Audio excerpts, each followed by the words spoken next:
welcome back to Focus on Arts. Thanks for coming back. Again, we're speaking with my friend Ernie Branch, who is a musician of some renown, I would say, maybe here in California.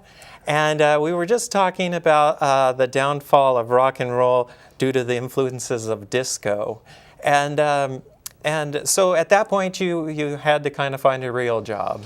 Yes, I did. And our drummer at the time was working for a drywall company down in Orange County, and they needed people. Oh. Because construction was really picking up at that time. And so I joined him, and I got in the union, the drywall union. Oh. And learned the trade of drywall. Oh, okay.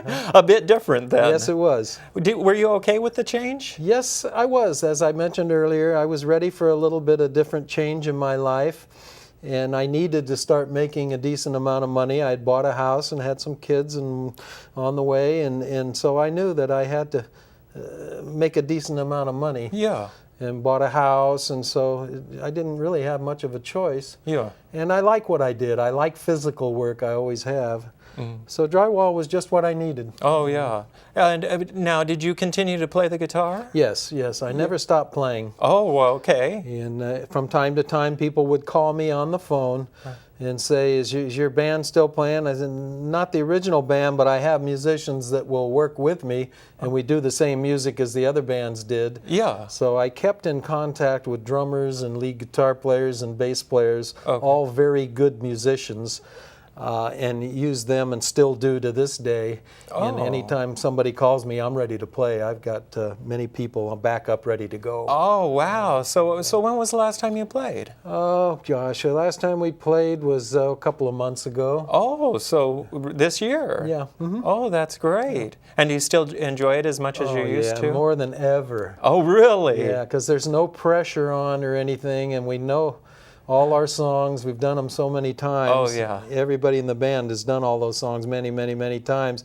And because I'm not able to play that often, when I do, it's a big thing. I bet it is. And it's so much fun to reminisce and play those songs of yesteryear. That's got to be great. So do you still practice every day? No, we do not practice anymore. We just show up and do the gig. I mean, you yourself. Oh, no. You don't pick up the guitar every day? No, I don't. Okay. Let me ask you something, because I saw a big change just in the last 10 or 15 years as far as the publishing industry goes.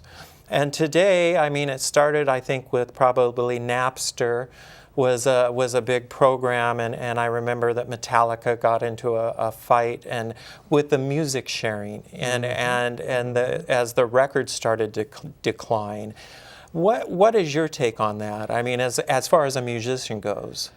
Well, I have a neighbor who works for Warner Brothers, and he has told me that most of the money that's made in the music industry is from publishing. Oh, okay. Not so much in the record sales or the DVDs or the CDs or whatever, but the publishing makes really the most amount of money. Now that is sheet music. Oh. So if you have a record come out on the radio and somebody playing a nightclub somewhere wants to know the music and the words and the lyrics and everything to that song, they can go out and buy the sheet music for $1, $1.50, whatever it costs, and it doesn't cost a whole lot of money for one sheet of paper. Yeah, sure. So there's a very large markup on publishing. Oh, I bet. So what happened to the musicians a while back, I don't know who started it out.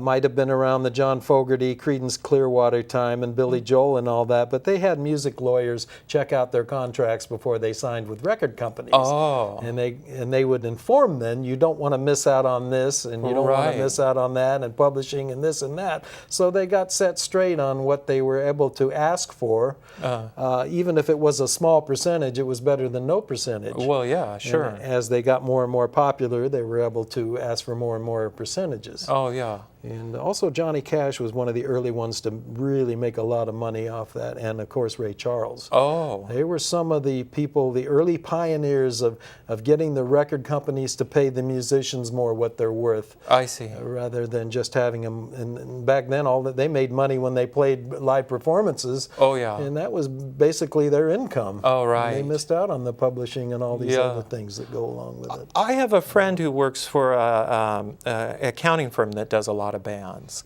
And he says that the majority of their money now comes from touring, from actually going on the tours and the merchandising. Yes. And so, it seems odd to me that they're not making money on the sale of the actual music, you know, to the household, you know. I think that's a strange thing.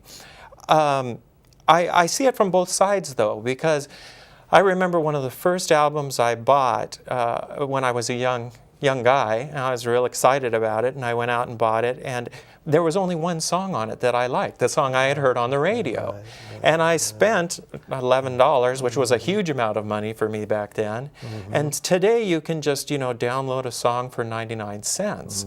Do the bands get any percentage of that at all? I think basically it has to do with what was put down in writing on their initial contracts. Okay. And so much of that has to do with popularity. The more popular you are, the more you're able to ask for in your contracts with various companies who are signing you up for that. So I see. You know, just be as popular as you can, and you'll be able to ask for more and more and more. Yeah. Well, I've been trying that with my writing. It's not working. I have a feeling I'm going to Van Gogh it, and it'll become popular when I'm dead.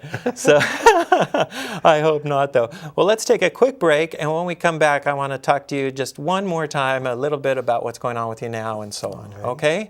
So hang on with us. We'll be right back with Ernie Branch on Focus on Arts. Thank you.